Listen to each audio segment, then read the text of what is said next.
curriculum's broad theoretical background prepares our seniors for graduate work in professional academic fields of their choices, graduate programs in communication studies and other social sciences, as well as law, management, medicine, journalism, public policy, and the fine arts. In the fall, our alums will be entering many of the finest graduate programs in the country. Our field studies program, supervised by Steve Peterson, introduces our seniors to the professional world of communication, and a number of our year's graduates have accepted positions in the media and entertainment industries. They'll be working in advertising, business, education, finance, journalism, music, politics, production, and public relations.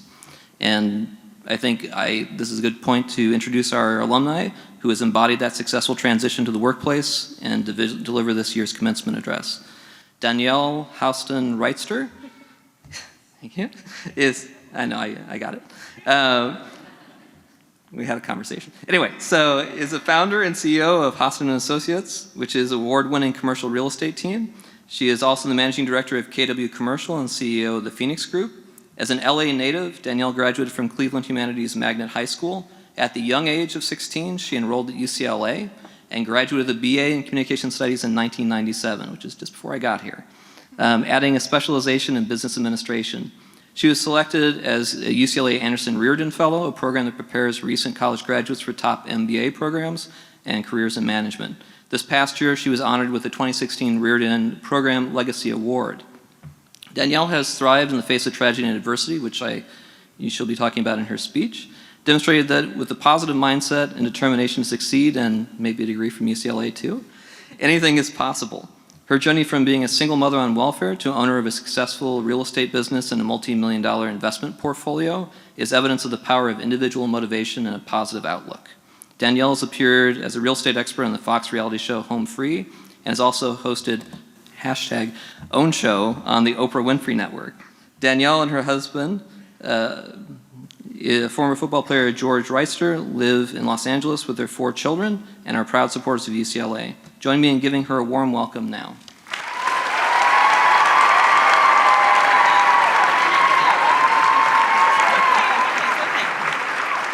My name is an issue.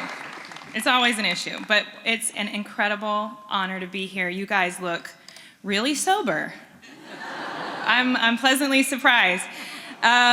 First of all, I would like to thank the Department of Communication Studies for accepting me into their program and for educating me and asking me to be here today. I'd also like to thank our most recent chair, Professor Tim Grolling, for extending the invitation to me to do this, actually, and apologize in advance if he regrets his decision. I'd also like to thank our interim chair, Professor Greg Bryant and Carrie Johnson, who both could not be here today. Yeah. Also, a special shout out to the parents, because as a parent myself, I know this is a huge day for you, and I know how proud you are of your students, how much you love them, and I just wanted to give it up for you guys.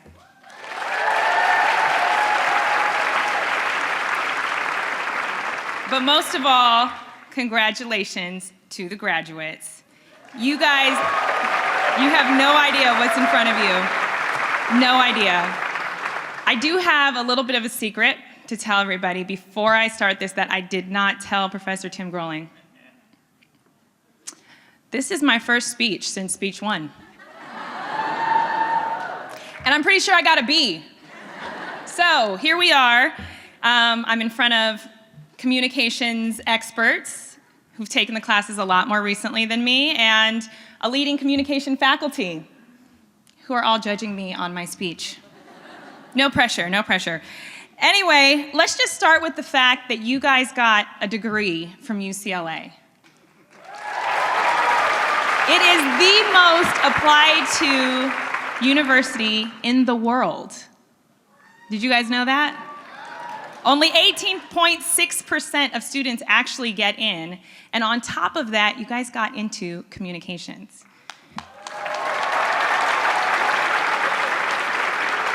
Which maybe your parents know, maybe they don't know, maybe your family knows, but communications is actually an impacted major, meaning you have to apply to get in. And out of a school of almost 30,000 undergraduate students, only 500 students are in the communications program.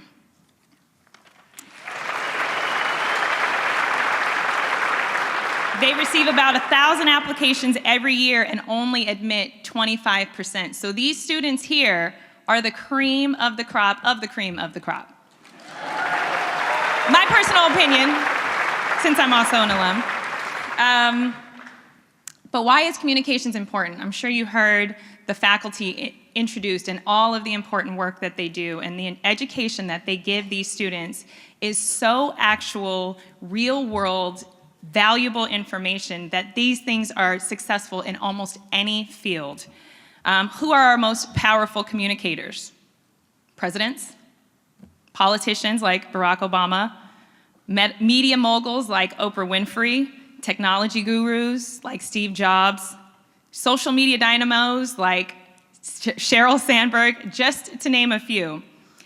And I can tell you that when I got into communications, it was a really big deal because my boyfriend at the time was a 1997 national championship basketball player, and he did not get in.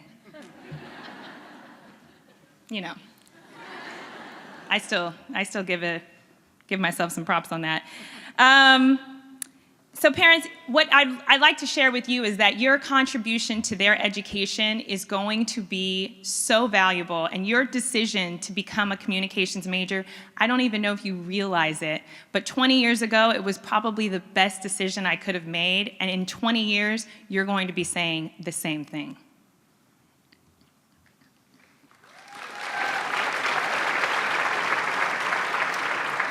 So what happens now? I'm sure you guys are thinking about a lot of things, thinking about getting a job. Some of you are continuing your education. Maybe you're a little worried about student loans. Maybe you're going to travel the world. Maybe you're going to change the world. But it's an interesting thing that you're at this point, and honestly, looking at all of you, it's so emotional to remember being in your chairs and thinking my whole life is ahead of me and really not knowing what was in store. So what I'd like to share with you is what happened to me after I graduated. When I graduated, I actually could not get a job. I couldn't really even get an interview, and this is where the name thing comes into play. I took my resume to a close friend who worked in human resources and found out that my first name, Denisha, was probably getting in the way. That's a sad commentary, but it proved to be true because I took her advice and used my middle name, Danielle, and sent out 5 resumes. Less than a week later, I had a job. Here I was in the real world. I was a corporate accountant for a commercial real estate firm. I had benefits, I had sick days, I was commuting on the Metrolink from the Valley to downtown LA, and I was on my way. Less than a year into my new job, I found out that I'd gotten pregnant. My dad still doesn't know how that happened. Nobody tell him, please. I used my time during my pregnancy and maternity leave to get my broker's license.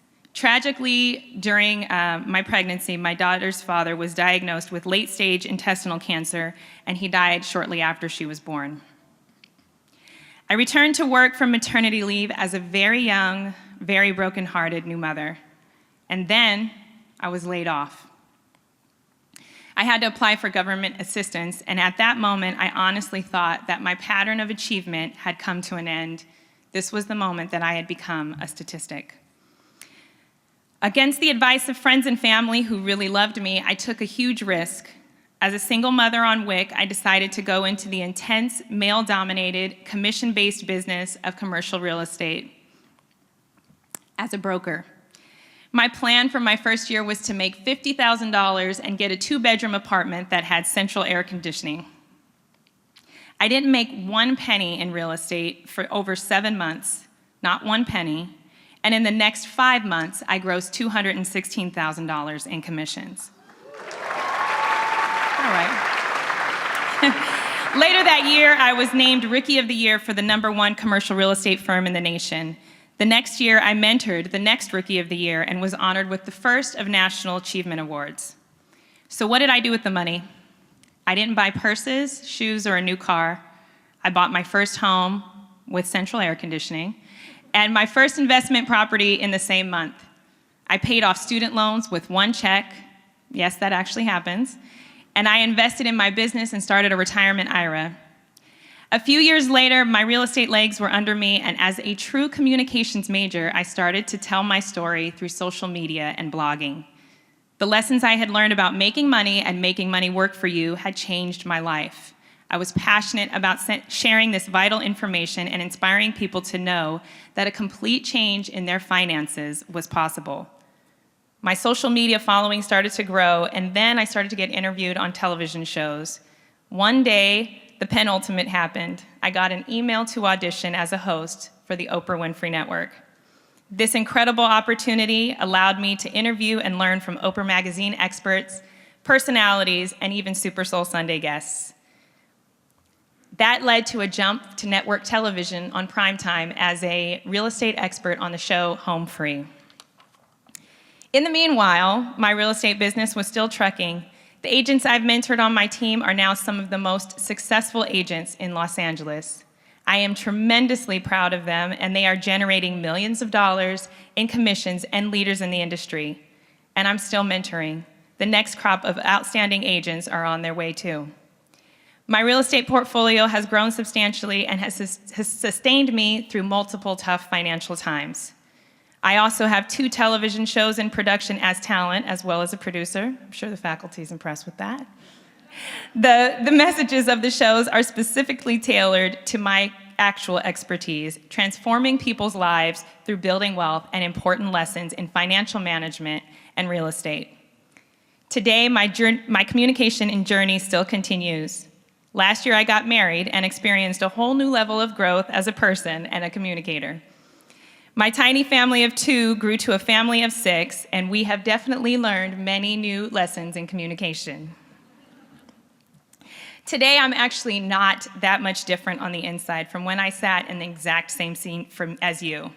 I've lived almost 20 years of life since that day, and every bit of my communication education has helped me along the way. I used my experience in body language, persuasion, debate, and rhetoric in sales. I used my education to effectively communicate in social media and launch a career in television.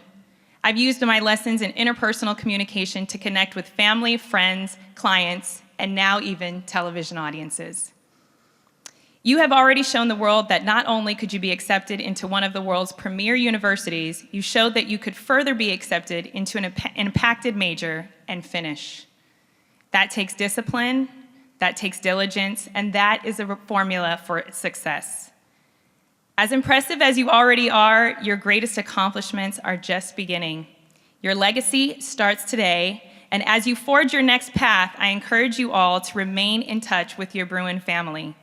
Remember your Bruin identity and the strength and resilience of the Bruin Network. I believe as Bruins, we have a responsibility to help each other grow and thrive, both personally and professionally. Parents, friends, and family, support the dreams of these graduates. Nothing great was ever done by playing small.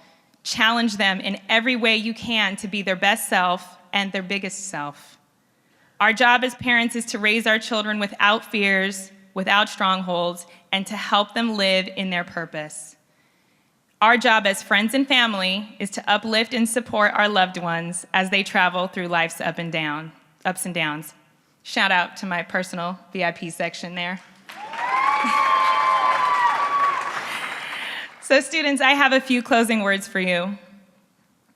Like me, you will undoubtedly face moments of tremendous adversity, devastating loss, uncertain risk, life-changing tragedy, incredible joy, demoralizing failure, brilliant success, hard-earned triumph, and real-life painful growth. In short, life will happen. Don't let the hardest days of your future beat you into submission or accept a life of moderate happiness. Conversely, don't let measures of success stop you from raising your own bar even higher. Don't let fear, doubt, or insecurity stop you from pursuing your dreams. The world needs you. You have the tools.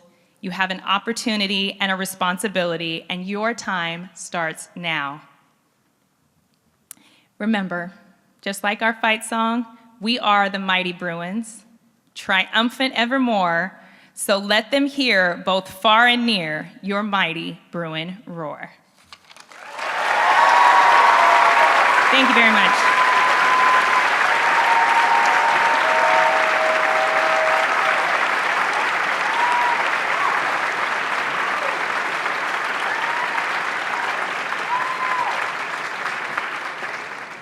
Thank you. Each year, as we bid our seniors goodbye, it is a Comm Studies tradition to select speakers to represent the entire class.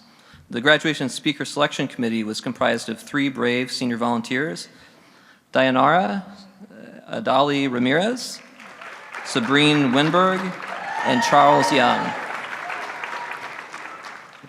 Okay. This dedicated team took on the time-consuming and challenging task of listening to a large number of excellent presentations in order to pick just one speaker to represent their fellow graduating seniors. And now my colleague Dee Bridgewater will introduce our 2016 student speaker.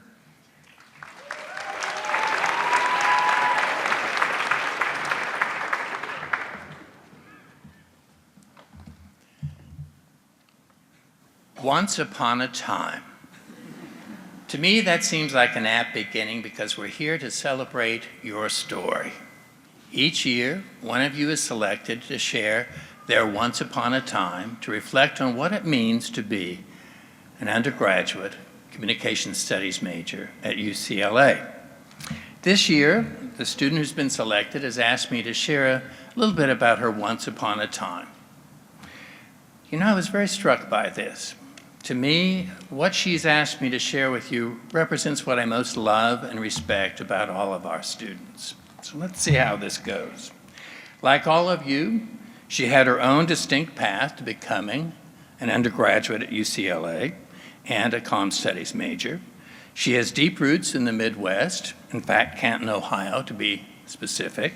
She took a gap year before she came to UCLA to serve as a medical clown, working in a hospital setting to bring a smile to the faces of ailing children. Like all of you, she created her own path as she became a major. She is an anthro and theater minor. Try adding up the credits with that. She also spent a year at the University of Edinburgh in Scotland, and then she was a UCLA tour guide, showing visitors our beautiful campus. To me, there's a metaphor there. You have to keep your head together, be greeting of others, and learn to walk backwards all at the same time. Like all of you, when a path didn't present itself to get her where she wanted to go, she became a trailblazer. She is an avid member of Hooligan, UCLA's UCLA's student-run theater troupe, and she's founded a personal legacy, an a cappella singing group called Jukebox. There's fans out there. Finally, like all of you, her future is shaping up to be a mixture of wonderful professionalism and public service. So before she heads off to teach camp at Camp Kasim, it's a camp for those students whose parents are suffering from cancer. And before she heads north to work for Medallia, a Palo Alto tech company, it is my honor to introduce the 2016 student speaker, envelope please, Sophia Jane Wilkoff.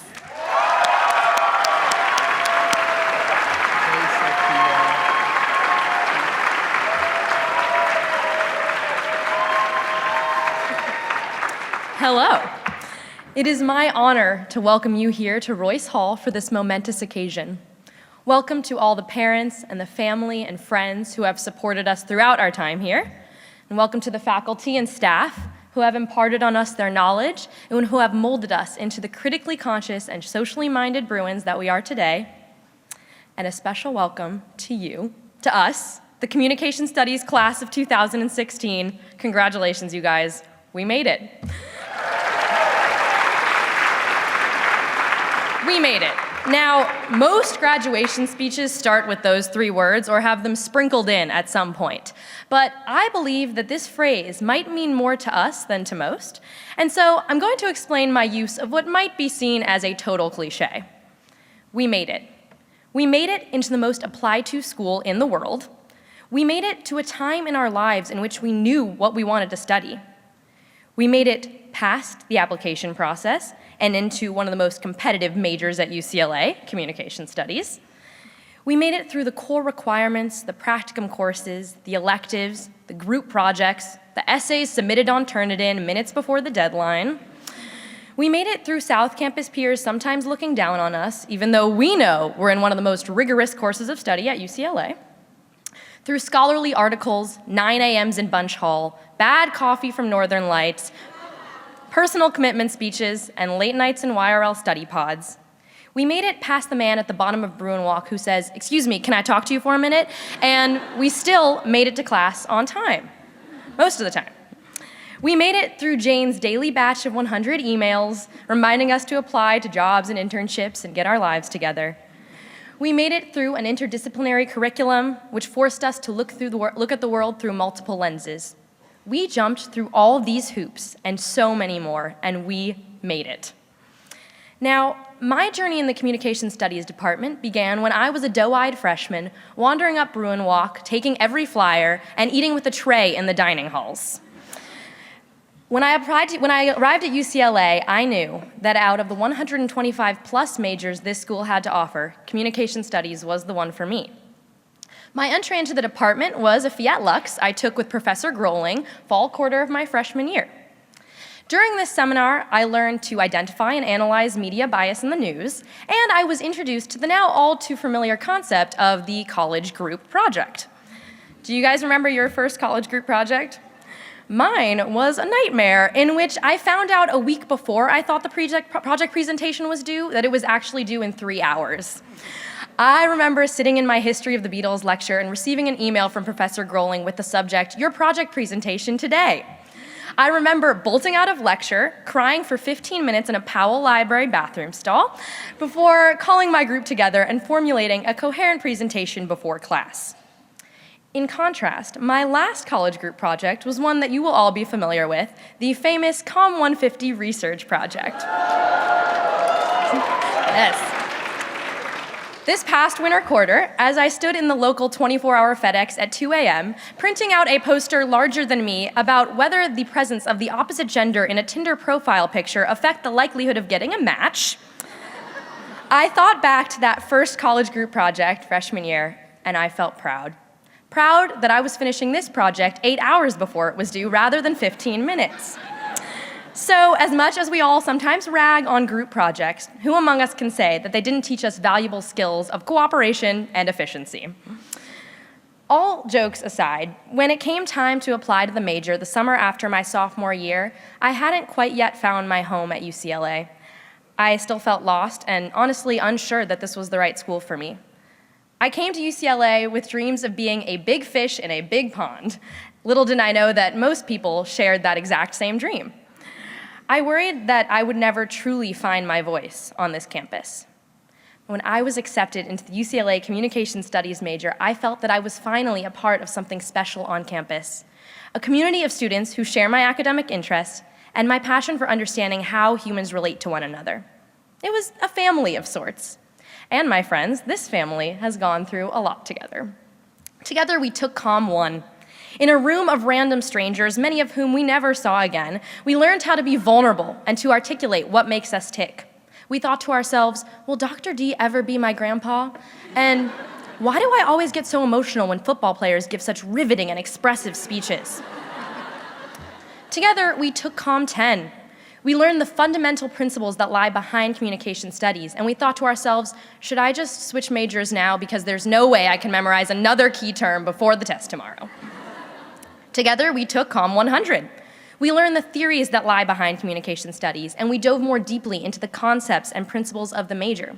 We thought to ourselves, Professor Bryant is so cool, what does he do in his free time?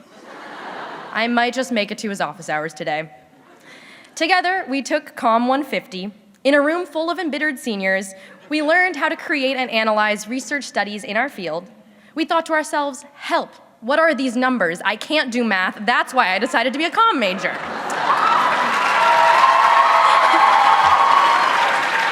And yet, Now, we have been whipped into shape and can never quite look at research studies without a critical eye. Together, we visited Pia's office, where we thought to ourselves, she's married to Professor Peterson? And would it be weird if I cried in her arms? If our journey with this department were an effective Comm 1 speech, the application process was the hook. We took the classes that provided us with the supporting evidence and the personal anecdotes, and now we've reached the conclusion, the so what, where we take everything we've said and learned and done in these past 4 years and we summarize it into one profound takeaway message. To do this, I'd actually like to look back on the questions that were asked of us on the application when we applied to the Communication Studies major long ago. We were asked why we wanted to be Communication Studies majors, why we should be chosen for the major, how we have overcome obstacles to achieve a goal, how we would contribute to the diversity of the major, in what ways we have successfully led others to achieve a goal, and finally, we were asked to submit our best creative work. Think back to what you answered way back when you applied. How do we know that we've been successful in this major? I believe that it's not in the classes we've taken or the tests we've aced. If we look back on what was asked of us on the application, what do we see? Desire to be in the major, ability to succeed in the major, ability to overcome challenges, appreciation of our own diversity, capacity for leadership, and a unique creativity. Someone in this department saw our potential in each of these areas and granted us the opportunity to cultivate them. And when I think back, I think of 1,000,001 answers that I could have given to any of those questions that my freshman year self could never have imagined. This is how we know we've been successful in this major. Desire. We now have a deep understanding of communication studies, and we know where our passions lie within it. Whether it's interpersonal or mass communication, we have discovered our niche of interest within this field. Ability. We were able to complete the major, and more specifically, we were able to master the interdisciplinary perspective that it instilled within us, something that we will take with us when we leave our cozy den in Rolfe Hall. Challenge. We have faced challenges during these 4 years, whether in the classroom or outside of it, and we have become stronger because of them. Diversity. We leave UCLA with a more diverse array of friends, passions, and perspectives to offer the world. Leadership. We have been leaders, or we seek to be leaders, whether through our involvement at UCLA or our ambitions in the real world. And creativity. We have discovered our uniquely creative mode of expression. We have found our voice at UCLA. Armed with this voice and empowered with these tools, I am confident that this class will be running the world in no time. After all, we are a diverse group of creative leaders who seek out challenges, overcome them, and live to tell a vibrant and engaging tale.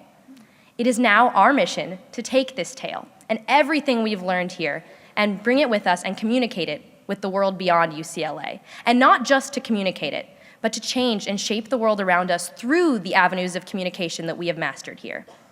I cannot wait to see what each of us achieves on our unique adventure. We are the UCLA Communication Studies class of 2016, and we made it. Congratulations.